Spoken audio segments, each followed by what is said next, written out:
শেষ কৰি গৈ আছে। এতিয়া মোৰ কথা হ'ল যিবিলাক পপুলাৰ ছং যিবিলাক অলৰেডি পাব্লিচিটি হৈছে, অলৰেডি প্ৰতিষ্ঠিত হৈ আছে, সেই গীতবিলাক এআই যাতে নকৰে। মোৰ অনুৰোধ তেওঁলোকলৈ নতুন গান কৰক, ক'বলগীয়া নাই।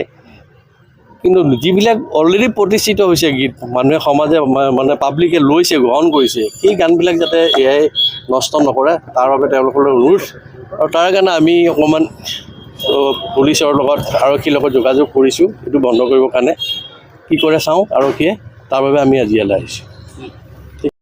আচলতে এতিয়া মই যিটো গীত সংগীত কৰিছিলোঁ মই নথকা অনুভৱ, সেই গীতটি মই আজি ৰাতিপুৱা এটা ভিডিঅ' পাওঁ, এআইৰ জৰিয়তে বৰ বিকৃত ধৰণে গীতটি প্ৰস্তুত কৰিছে।